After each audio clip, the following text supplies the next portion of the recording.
செய்திகள் வாசிப்பது திவ்யா தமிழரசன். இன்றைய முதன்மை செய்திகள். புதுச்சேரியில் கலெக்டர் தலைமையில் ஆதார் குறைதீர்க்கும் முகாம் குறித்த ஆலோசனைக் கூட்டத்தில் பல்துறை அதிகாரிகள் கலந்து கொண்டனர். சங்காலியா மோட்டார்ஸ் சார்பில் மஹேந்திரா தார் ராக்ஸ் வாகன அறிமுக விழாவை முதல்வர் ரங்கசாமி தொடங்கி வைத்தார். ஜோஸ் ஆலுகாஸின் 60வது ஆண்டு கொண்டாட்டங்கள். புதுவை மாநிலத்தைச் சேர்ந்த பலரை ஏமாற்றி 17,50,000 மர்ம நபர்கள் ஏமாற்றி மோசடி செய்தது குறித்த புகாரின் பேரில் இணைய குற்றப்பிரிவு போலீசார் வழக்கு பதிந்து விசாரணை நடத்தி வருகின்றனர். இனி விரிவான செய்திகள். புதுச்சேரியில் கலெக்டர் தலைமையில் ஆதார் குறைதீர்க்கும் முகாம் குறித்த ஆலோசனைக் கூட்டத்தில் பல்துறை அதிகாரிகள் கலந்து கொண்டனர். புதுச்சேரி மாவட்ட ஆதார் கண்காணிப்பு குழுவின் 3வது கூட்டம் கலெக்டர் குலோத்துங்கன் தலைமையில் அவரது அலுவலகத்தில் நடந்தது. புதுச்சேரி மாவட்டத்தில் ஆதார் சேர்க்கைக்கான நிலவரம் குறித்தும், ஆதார் இணைக்கப்பட்டு பிறந்த பதிவு வழங்குதல், பள்ளிகளில் மாணவர்களுக்கு ஆதார் பயோமெட்ரிக் புதுப்பித்தல் மற்றும் சிறப்பு ஆதார் குறைதீர்க்கும் முகாம் நடத்துவது குறித்தும் இந்த கூட்டத்தில் விவாதிக்கப்பட்டது. இந்த கூட்டத்தில் சப் கலெக்டர் சோமசேகர் அப்பாராவு கொட்டாரு, திட்டம் மற்றும் ஆராய்ச்சித்துறை இயக்குநர் ஷீலா, மகளிர் மற்றும் குழந்தைகள் மேம்பாட்டுத்துறை இயக்குநர் முத்து மீனா, உள்ளாட்சித்துறை துணை இயக்குநர் சவுந்தரராஜன் ஆகியோர் கலந்து கொண்டனர்.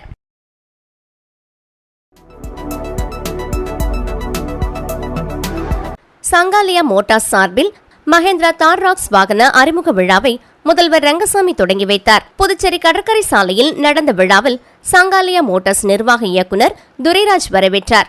இயக்குநர் கோமதி துரைராஜ் குத்துவிளக்கேற்றி துவக்கி வைத்தார்.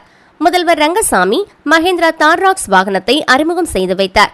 அமைச்சர் லட்சுமி நாராயணன், எதிர்க்கட்சித் தலைவர் சிவா, எம்எல்ஏக்கள் செந்தில்குமார், சிவசங்கரன், போக்குவரத்து துறை ஆணையர் சிவக்குமார், பஸ் உரிமையாளர் சங்க செயலாளர் சதீஷ்குமார், நடிகை ஐஸ்வர்யா தத்தா உள்ளிட்டோர் கலந்து கொண்டனர். பல்வேறு சிறப்பு அம்சங்களுடன் 7 வண்ணங்களில் கிடைக்கும் தார் ராக்ஸ் வாகனத்தின் ஆரம்ப விலை 12.99 லட்சம் என்று தெரிவிக்கப்பட்டுள்ளது.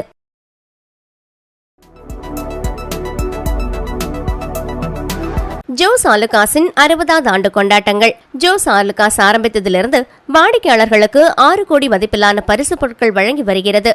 அதே நேரத்தில் ஜோஸ் ஆலுகாஸ் CSR மூலமாக அரசு தொடக்கப்பள்ளி, மணவெளி, அரியாங்குப்பம், புதுச்சேரி பள்ளியில் மாணவ மாணவியரின் படிப்புக்காக CSR மூலமாக அப்பள்ளிக்கு ஒரு கம்ப்யூட்டர் ஃபுல் செட் மற்றும் HP கலர் பிரிண்டர், மேலும் 20 பிளாஸ்டிக் சேர்கள் வழங்கப்பட்டது. இவ்விழாவில் கிளையின் மேலாளர் நிஜோ கேஜே, கணக்கு மேலாளர் சதீஷ் அவர்கள் முன்னிலையில் அப்பள்ளியின் சமக்கிர சிக்ஷா ஒருங்கிணைப்பாளர் மிஸ்டர் ஹெலன் ராணி பெற்றுக்கொண்டு அப்பள்ளியின் தலைமை ஆசிரியை திருமதி மு சாந்தகுமாரி அவர்கள் பெற்றுக்கொண்டார்கள்.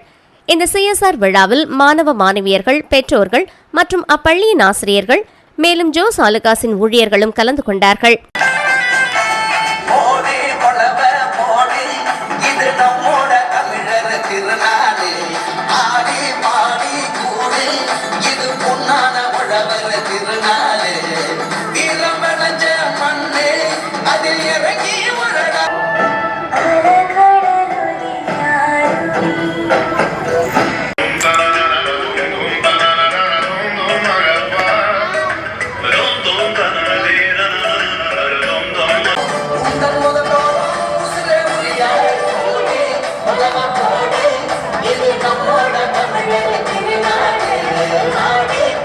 One of the most eminent jewelry, Jos Alukkas ரொம்ப ஒரு நம்பகமான, ரொம்ப ஒரு நமக்கெல்லாம் லக்கியா இருக்கக்கூடிய ஒரு ஜுவல்லரி. வருடந்தோறும் அரசு பள்ளிகள்ல கிட்டத்தட்ட ஒரு வருடத்துக்கு கட்டாயம் 10-15 பள்ளிகளை தேர்வு செய்து அவர்களுக்கு தேவையான அத்தியாவசியமான பொருட்கள், கட்டாயம் இது இருந்தா குழந்தைகளுடைய கல்வி மேம்படும் அப்படின்றதுக்காக என்ன கொடுக்க வேண்டுமோ அதை கொடுக்கறாங்க. RO வாட்டர் சிஸ்டம் நேற்று வெள்ளிக்கிழமை 2 பள்ளிகளுக்கு, சோலை நகர் பள்ளிக்கும் சரி, கிருஷ்ணாவரம் பள்ளிக்கும் கம்ப்யூட்டர்கள் கொடுக்கப்பட்டிருக்கு, பிரிண்டர் கொடுக்கப்பட்டிருக்கு. சோ இந்த மாதிரி நிறைய விஷயங்கள் அவங்க நிறைய பண்ணிட்டு இருக்காங்க, வருடந்தோறும் பண்ணிட்டு இருக்காங்க. புதுவை மாநிலத்தைச் சேர்ந்த பலரை ஏமாற்றி 17,50,000 மர்ம நபர்கள் ஏமாற்றி மோசடி செய்தது குறித்த புகாரின் பேரில் இணைய குற்றப்பிரிவு போலீசார் வழக்கு பதிந்து விசாரணை நடத்தி வருகின்றனர். புதுச்சேரி நகராட்சி கலைவாணர் நகர் பகுதியைச் சேர்ந்தவர் ராமகிருஷ்ணன். இவரது கைபேசி வாட்ஸ்அப்புக்கு வீட்டிலிருந்தே இணையதளம் மூலம் முதலீடு செய்து அதிக லாபம் சம்பாதிக்கலாம் என தகவல் வந்துள்ளது. இதை நம்பிய ராமகிருஷ்ணன் குறிப்பிட்ட செயலியில் ரூபாய் 1,08,000 செலுத்தி ஏமாந்தார். காரைக்கால் நிரவி பகுதியைச் சேர்ந்தவர் ரவிச்சந்திரன். இவருக்கு மர்ம நபர் மும்பை காவல்துறையிலிருந்து பேசுவதாக கைபேசியில் தொடர்பு கொண்டு தெரிவித்துள்ளார். அதன்படி ரவிச்சந்திரன் பெயருக்கு போதைப்பொருள் பார்சல் வந்துள்ளதாக குறிப்பிட்டுள்ளார். மேலும் வழக்கிலிருந்து விடுவிக்க ரூபாய் 15 லட்சம் செலுத்தவும் மர்ம நபர் மிரட்டியுள்ளார். இதனால் பயந்து போன ரவிச்சந்திரன் 15 லட்சத்தை மர்ம நபர் கூறிய வங்கிக் கணக்கில் செலுத்தி ஏமாந்தார்.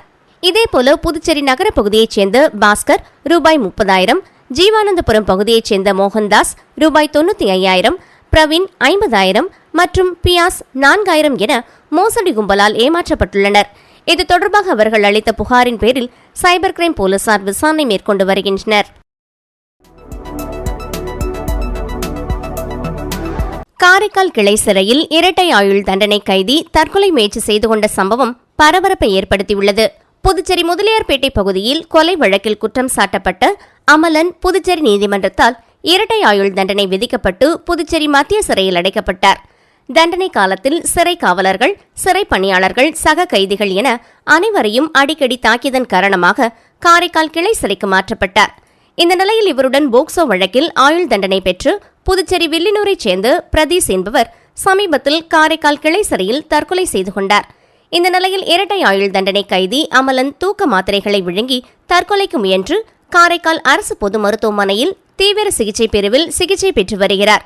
காரைக்கால் சிறையில் தொடர்ந்து கைதிகள் தற்கொலைக்கு முயற்சிப்பது சிறையிலேயே கைதிகளுக்கு பாதுகாப்பில்லாத சூழ்நிலையை காட்டுவதாகவும் இதுகுறித்து தீவிர விசாரணை தேவை எனவும் சமூக ஆர்வலர்கள் கோரிக்கை விடுத்துள்ளனர்.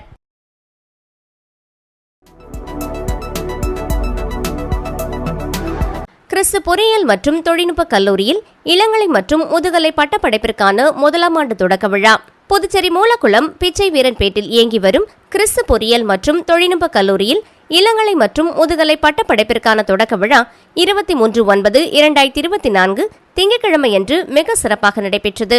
கல்லூரியின் மேலாண் இயக்குநர் முனைவர் SR சாம்பால் அவர்களின் வழிகாட்டுதலின்படி கல்லூரியின் முதல்வர் முனைவர் A சிவகுமார் அவர்கள் மற்றும் கல்லூரியின் இயக்குநர் திரு C குமரவேல் அவர்களும் விழாவினை தொடங்கி வைத்தனர். கல்லூரியின் முதல்வர் முனைவர் A சிவகுமார் அவர்கள் வரவேற்புரை வழங்கி பொறியியல் துறையில் மாணவர்களின் பங்களிப்பினை எடுத்துரைத்தார். இந்த கல்லூரியினை தேர்வு செய்த அனைத்து மாணவ மாணவியர்களுக்கும் சிறப்பான எதிர்காலம் அமையும் என உறுதியளித்தார். இவ்விழாவில் முதன்மை விருந்தினராக புதுவை பல்கலைக்கழகத்தின் மேலாண் துறையின் தலைவரும் பேராசிரியருமான முனைவர் R காசலிங்கம் அவர்கள் கலந்து கொண்டு அறிவியல் பாடத்தை அன்றாட வாழ்வோடு தொடர்பு படுத்தி படிக்கும்போது புரிதல் மிக எளிதாக உருவாகும் என்று கூறி மாணவர்களுக்கு ஊக்கமளித்தார். மேலும் இக்கல்லூரியின் முன்னாள் மாணவியும் டெக் மகேந்திரா சென்னை குழுமத்தின் மனிதவள அதிகாரியுமான செல்வி பார்கவி கணேசன் அவர்கள் சிறப்பு விருந்தினராக கலந்து கொண்டு உரையாற்றுகையில் மாணவர்கள் பொறியியல் துறையில் வேலைவாய்ப்பு பெறுவதற்கான திறமைகளை எவ்வாறு மேம்படுத்திக் கொள்வதென்பதை விளக்கி தனது அனுபவங்களை கூறி விழாவை சிறப்பித்தார். விழாவின் தொடர்ச்சியாக பொருளாதார அடிப்படையில் நலிவுற்ற மாணவர்கள் கல்வி பயில உதவும் விதமாக கல்லூரியில் 18 ஆண்டுகளாக தொடர்ந்து செயல்பட்டு வரும் உதவும் துளைகள் அமைப்பின் மூலமாக கல்வி உதவித்தொகை காசோலைகளும் வழங்கப்பட்டன. இவ்விழாவின் போது அனைத்து துறை தலைவர்கள், துணை பேராசிரியர்கள், மாணவர்கள் மற்றும் பெற்றோர்கள் கலந்து கொண்டு சிறப்பித்தனர். முதலாம் ஆண்டு துறை தலைவர் முனைவர் P சந்துரு தேவகண்ணன் அவர்கள் நன்றியுரை வழங்கினார். இறுதியில் தேசிய கீதம் இசைக்க விழாவானது சிறப்பாக நிறைவு பெற்றது. விளம்பர இடைவெளிக்கு பிறகு மற்ற செய்திகளை காணலாம். Hey, I got more gifts from Joe Salukas. Car full ஆயிடுச்சு. Happy guys. Sir, your gift. இன்னொரு கா ஜோ சாலுகாஸில் 60வது ஆனிவர்சரி கொண்டாட்டம். 6 கோடி மதிப்பிலான பரிசுகள், 6 MG ஆஸ்டர் கார்கள், தங்க நாணயங்கள், வீட்டு உபயோகப் பொருட்கள். கொண்டாடுவோம் வாருங்கள். ஜோ சாலுகாஸின் பரிசு மழை. செய்திகள் தொடர்கின்றன. கலிதீர்த்தாள் குப்பம் MP ஸ்ரீ கலைஞர் கருணாநிதி அரசு மேல்நிலைப் பள்ளியில் நடைபெற்ற அறிவியல் கண்காட்சியை சட்டமன்ற உறுப்பினர் அங்காளன் தொடங்கி வைத்தார். புதுச்சேரி மாநிலம் மதகடிப்பட்டு அருகே உள்ள கலிதீர்த்தாள் குப்பம் MP ஸ்ரீ கலைவாண கருணாநிதி அரசு மேல்நிலைப் பள்ளியில் 2024-2025 கல்வியாண்டுக்கான அறிவியல் கண்காட்சி விமர்சையாக நடந்தது. இந்த அறிவியல் கண்காட்சியை திருபுவனை தொகுதி சட்டமன்ற உறுப்பினர் அங்காளன் கலந்து கொண்டு விழாவிற்கு தலைமை தாங்கி குத்துவிளக்கேற்றி தொடங்கி வைத்து மாணவர்களின் அனைத்து படைப்புகளையும் பார்வையிட்டு வெகுவாக பாராட்டினார். பள்ளியின் துணை முதல்வர் பாகியலட்சுமி, பள்ளியின் தலைமை ஆசிரியர் அறிவழகி ஆகியோர் உடனிருந்தனர். இப்பள்ளி மாணவர்கள் அறிவியல் சம்பந்தமான காட்சி படைப்பு மாதிரிகள் 100க்கு மேலாக செய்திருந்தனர். அதோடு மற்ற பாடங்களான கணிதம், சமூக அறிவியல், தமிழ், ஆங்கிலம் போன்றவற்றிலும் சிறந்த படைப்புகளை ஆர்வத்துடன் படைத்து காட்சி பொருளாக வைத்திருந்தனர். சிறந்த படைப்புகளை தேர்வு செய்து பரிசுகள் வழங்க திருபுவனை அரசு உயர்நிலைப்பள்ளி அறிவியல் ஆசிரியை காயத்ரி வருகை புரிந்து தேர்வு செய்தார். இந்த கண்காட்சியினை இப்பள்ளி அறிவியல் ஆசிரியர்கள் மற்றும் அனைத்து ஆசிரியர்களும் பள்ளி மாணவர்களும் சிறப்பாக ஏற்பாடு செய்திருந்தனர்.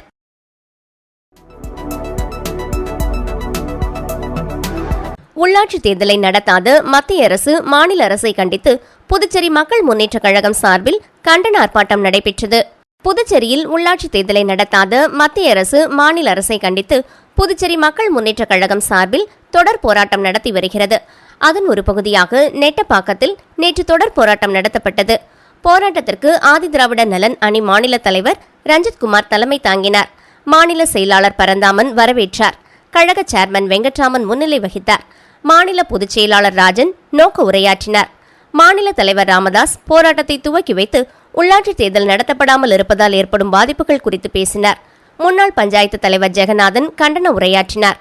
போராட்டத்தில் ராஜேந்திரன், ஜெயபிரியா, கோகுல், மாநில செயலாளர்கள் மோகனசுந்தரம், சிவகுமார், மாநில இணை செயலாளர் இளங்கோவன் உள்ளிட்ட பலர் கலந்து கொண்டனர்.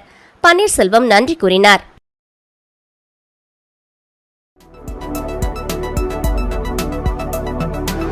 வில்லியனூர் ஆரம்ப சுகாதார நிலையத்தில் டாக்டர்கள் பணி நேரத்தில் இல்லாததால் நோயாளிகள் அவதியுறும் வீடியோ சமூக வலைதளத்தில் வைரலாகி வருகிறது.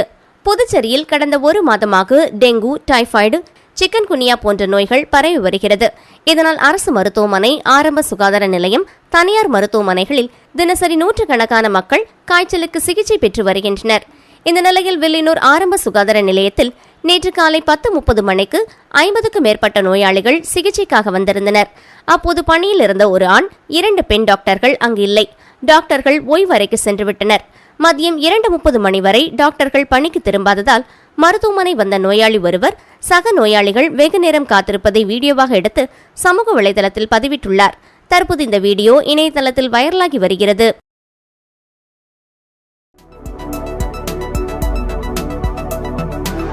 பெரிய மார்க்கெட் தூய்மை பணியை சட்டமன்ற உறுப்பினர் நேரு தொடங்கி வைத்தார். புதுச்சேரி பெரிய மார்க்கெட் என்று அழைக்கும் குபேர் அங்காடியில் இன்று புதுச்சேரி நகராட்சி மூலம் தூய்மைப்படுத்தும் பணி நடைபெற்றது.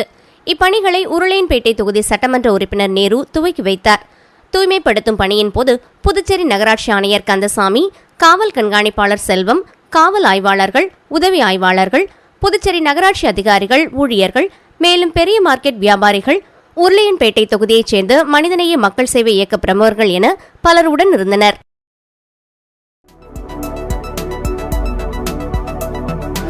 மரக்காணம் அருகே 30 ஆண்டுகளுக்கு பிறகு 10 ஏக்கர் பரப்பளவிலான ஏரி ஆக்கிரமிப்பு அகற்றப்பட்ட சம்பவம் பரபரப்பை ஏற்படுத்தியுள்ளது.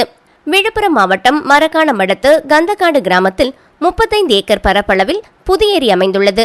இந்த ஏரியில் கடந்த 30 வருடங்களாக அதே கிராமத்தைச் சேர்ந்து 21 நபர்கள் 10 ஏக்கர் பரப்பளவிலான ஏரி பகுதியை ஆக்கிரமிப்பு செய்திருந்தனர். இதனை அகற்ற வேண்டும் என பல்வேறு மனுக்கள் வரப்பெற்றதை அடுத்து மரக்காணம் வட்டாட்சியர் பாலமுருகன் தலைமையிலான வருவாய்த்துறையினர் இன்று கனரக இயந்திரங்கள் மூலம் ஆக்கிரமிப்பை அகற்றினர். இந்த ஆக்கிரமிப்பை அகற்றும் பணியின் போது பிரச்சனைகள் ஏற்படாமல் இருக்க மரக்காணம் காவல் நிலைய ஆய்வாளர் பாபு தலைமையில் 20க்கும் மேற்பட்ட போலீசார் பாதுகாப்பு பணியில் ஈடுபட்டிருந்தனர். பொதுமக்களின் நீண்ட நாள் கோரிக்கையை நிறைவேற்றப்பட்டதால் அப்பகுதி மக்கள் மிகுந்த மகிழ்ச்சியடைந்துள்ளனர். மேலும் கந்தக்காடு ஏரியை முழுமையாக பராமரிப்பு செய்து பாதுகாக்க வேண்டும் என அப்பகுதி மக்கள் கோரிக்கை வைத்துள்ளனர்.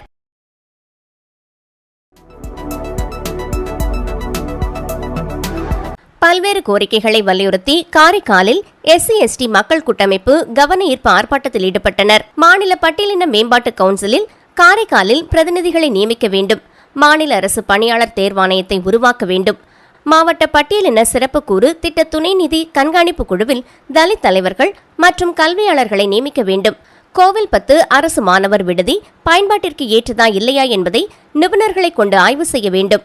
மாணவர்களின் கல்வி நலன் கருதிட 6 முதல் 12ஆம் வகுப்பு வரை மாலை நேர சிறப்பு வகுப்புகளை அரசு நடத்திட வேண்டும் உள்ளிட்ட கோரிக்கைகளை வலியுறுத்தி காரைக்கால் மாவட்ட SC/ST மக்கள் நல கூட்டமைப்பு சார்பில் கவன ஈர்ப்பு ஆர்ப்பாட்டம் காரைக்கால் புதிய பேருந்து நிலையம் அருகே நடைபெற்றது.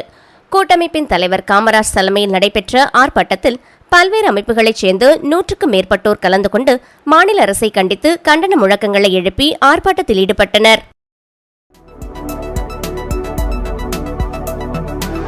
திருப்பட்டினத்தில் வரவுள்ள ரெஸ்டோ பாருக்கு எதிர்ப்பு தெரிவித்து 300க்கும் மேற்பட்டோர் கண்டன பேரணியாக சென்று ஆர்ப்பாட்டத்தில் ஈடுபட்டனர். காரைக்கால் மாவட்டம் திருப்பட்டினம் மலையான் தெருப்பகுதியில் புதிதாக தங்கும் வசதியுடன் கூடிய ரெஸ்டோ பாருக்கு அனுமதி அளிக்கப்பட்ட நிலையில் அதற்கு எதிர்ப்பு தெரிவித்து மாநில அரசையும் மாவட்ட நிர்வாகத்தையும் கண்டித்து மார்க்சிஸ்ட் கம்யூனிஸ்ட் கட்சி மற்றும் மனிதநேய மக்கள் கட்சி சார்பில் கண்டன பேரணி ஆர்ப்பாட்டம் நடைபெற்றது. திருப்பட்டினம் பெரிய பள்ளிவாசல் அருகே தொடங்கிய இப்பேரணியில் பெண்கள் உள்ளிட்ட 300க்கும் மேற்பட்டோர் கலந்து கொண்டு மாநில அரசு மற்றும் மாவட்ட நிர்வாகத்தை கண்டித்து கண்டன முழக்கங்களை எழுப்பி ஆர்ப்பாட்டத்தில் ஈடுபட்டனர். மக்கள் நெரிசல் அதிகமுள்ள பகுதி என்பதாலும் பேருந்து நிறுத்தம் அருகில் இருப்பதாலும் 100 மீட்டருக்கு உள்ளாக கோவில் இருப்பதாலும் இப்பகுதியில் தங்கும் விடுதியுடன் கூடிய மதுபான கடை அமைக்க அனுமதி வழங்கக்கூடாது என மாவட்ட நிர்வாகத்திற்கு கோரிக்கை விடுத்துள்ளனர். மீண்டும் முதன்மை செய்திகள். புதுச்சேரியில் கலெக்டர் தலைமையில் ஆதார் குறைதீர்க்கும் முகாம் குறித்த ஆலோசனைக் கூட்டத்தில் பல்துறை அதிகாரிகள் கலந்து கொண்டனர். சங்காலியா மோட்டார்ஸ் சார்பில் மஹேந்திரா தார் ராக்ஸ் வாகன அறிமுக விழாவை முதல்வர் ரங்கசாமி தொடங்கி வைத்தார். ஜோஸ் ஆலுகாஸின் 60வது ஆண்டு கொண்டாட்டங்கள். புதுவை மாநிலத்தைச் சேர்ந்த பலரை ஏமாற்றி 17,50,000 மர்ம நபர்கள் ஏமாற்றி மோசடி செய்தது குறித்த புகாரின் பேரில் இணைய குற்றப்பிரிவு போலீசார் வழக்கு பதிந்து விசாரணை நடத்தி வருகின்றனர். இத்துடன் இச்செய்தி அறிக்கை நிறைவு பெறுகின்றன. நன்றி, வணக்கம்.